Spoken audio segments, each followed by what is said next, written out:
अरे कुणाल, अपनी भाभी को नहीं बताओगे अपने प्यार के बारे में? भाभी, कौन से प्यार के बारे में बात कर रही हो आप? उसी प्यार के बारे में जिस प्यार के चक्कर में आजकल तुम खोए खोए रहते हो। भाभी, आप भी ना, ऐसा कुछ भी नहीं है जैसा आप सोच रही हो। बस करो देवर जी, और कितना झूठ बोलते रहोगे अपनी भाभी से? ज्यादा दिन तक ये झूठ नहीं चलने वाला।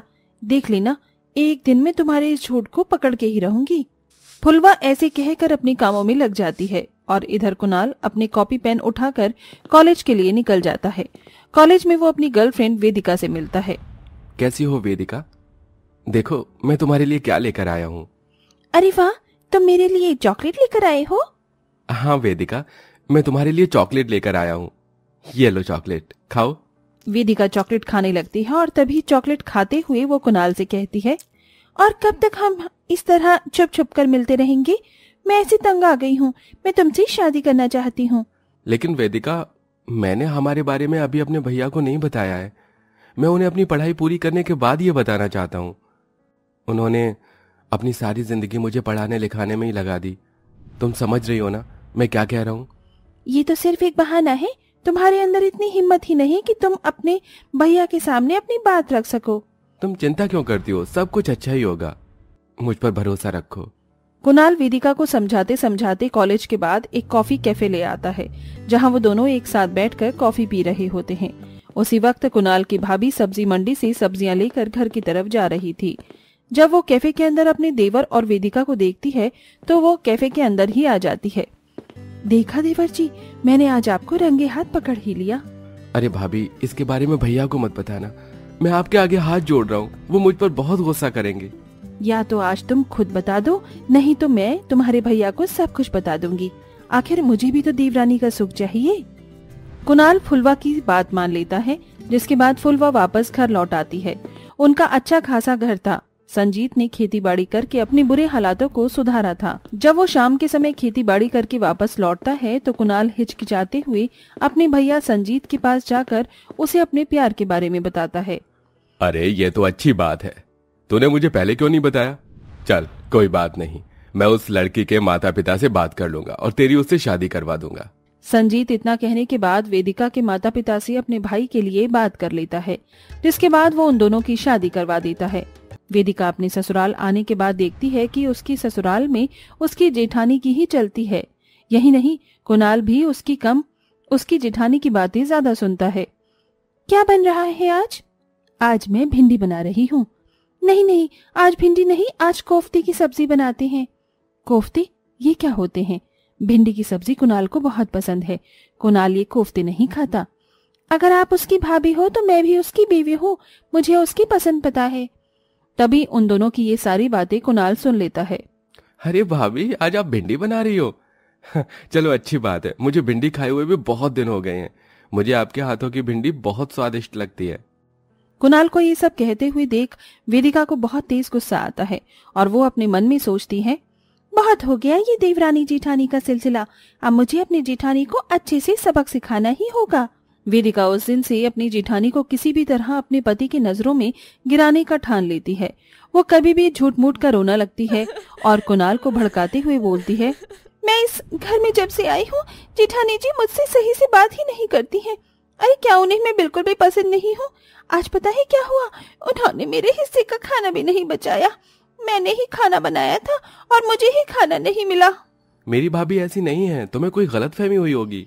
कोई बात नहीं जी, अगर आप ऐसा कह रहे हैं तो ऐसा ही होगा, मुझे ही गलतफहमी हुई होगी। वेदिका उस दिन के बाद जब फुलवा के साथ रसोई में खाना बना रही होती है तो जानबूझकर अपनी साड़ी का पल्लू गैस पर धर कर जला देती है और जोर जोर से चिल्लाने लगती है, बचाओ बचाओ, कोई मुझे बचाओ, मेरी साड़ी जल रही है, कोई मेरी जान बचाओ। वेदिका इतना कहते हुए चिल्ला ही रही थी कि तभी कुणाल सही समय पर आकर उसकी साड़ी से आग बुझा देता है। हे भगवान, ये सब क्या हो गया? तुम ठीक तो हो ना? तुम्हें कुछ हुआ तो नहीं? ये सब कैसे हो गया? मैं तो रसोई में खाना बना रही थी, वहाँ जेठानी जी आई थी, पता नहीं अचानक से साड़ी में आग कैसी लग गई। ये सुनते ही कुणाल आग बबूला हो जाता है और फुलवा से कहता है, आइंदा अगर आपने मेरी पत्नी के साथ ऐसा दोबारा फिर से किया तो मुझसे बुरा कोई नहीं होगा। भाभी, आज के बाद आप मेरी पत्नी के आसपास भी दिखाई मत देना। कुणाल इस तरह कहकर अपनी पत्नी को अपने कमरे में ले जाता है। ऐसे ही धीरे धीरे वेदिका कुणाल को उसकी भाभी के खिलाफ बहुत ज्यादा भड़का देती है, जिसके चलते आखिर में कुणाल घर के बंटवारे के सिलसिले में अपने बड़े भाई से बात करता है।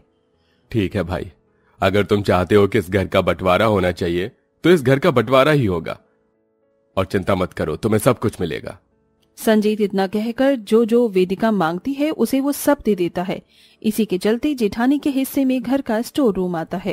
क्या बात है, जैसा कि मैंने सोचा था, मेरी जेठानी के हिस्से में स्टोर रूम ही आना चाहिए था, आखिर वही हुआ। ये इसी लायक है, इसे इतना ही मिलना चाहिए था। इस तरह वेदिका पूरे घर पर खुद राज करती है और बेचारी फुलवा स्टोर रूम की हालत देखकर उसकी सफाई करती है। हम दो लोग ही तो हैं, हमारे लिए तो ये स्टोर रूम ही ठीक रहेगा। मुझे माफ करना फुलवा, मैं तुम्हें कभी कुछ दे ही नहीं पाया। संजीत और फुलवा जैसे तैसे गुजारा करने लगते हैं और इधर वेदिका पूरे घर में राज करती हुई बहुत खुश होती है।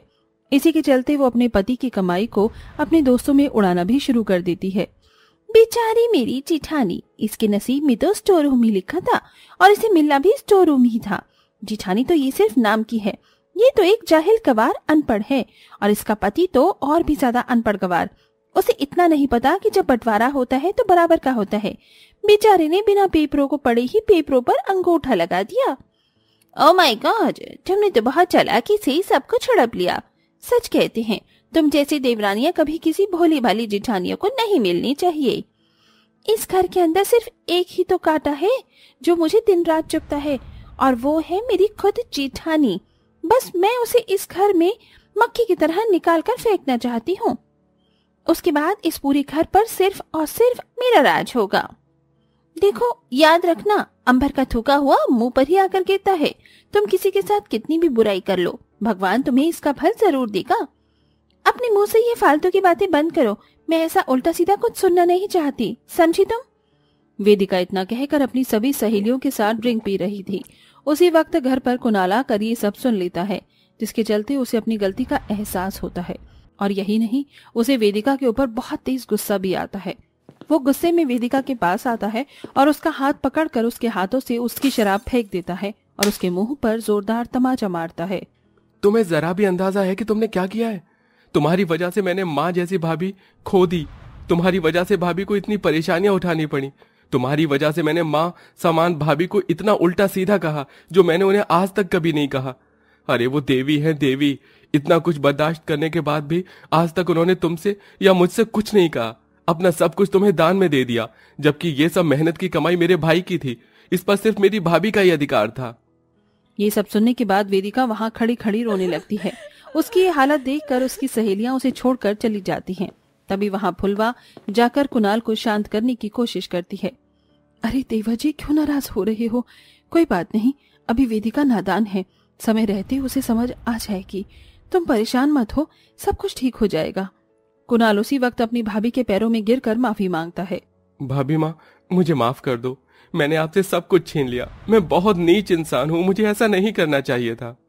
नहीं देवा जी, आपको खुद के लिए ऐसा करने की जरूरत नहीं है और न ही माफी मांगने की जरूरत है।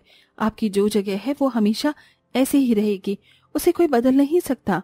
भाभी और देवर का ये प्यार देखकर वेदिका को अपनी गलती का एहसास होता है। वो भी अपनी जेठानी से माफी मांगती है। जेठानी जी, आपको स्टोर रूम मिला था तो सबसे ज्यादा मैं ही खुश हुई थी, लेकिन आज मुझे अपनी गलती का एहसास हुआ है। मुझे माफ कर दो, मुझे बहुत बड़ी गलती हो गई। आज से आप स्टोर रूम में नहीं रहोगी, अपने कमरे में रहोगी, और इस घर पर सिर्फ और सिर्फ आपका हक है। इस तरह वेदिका फुलवा को उसका अधिकार दे देती है और देवरानी जेठानी में बहुत प्यार प्रेम हो जाता है और वो सब भूलकर आगे बढ़ जाते हैं। इसी के चलते पूरा परिवार खुशी खुशी रहने लगता है।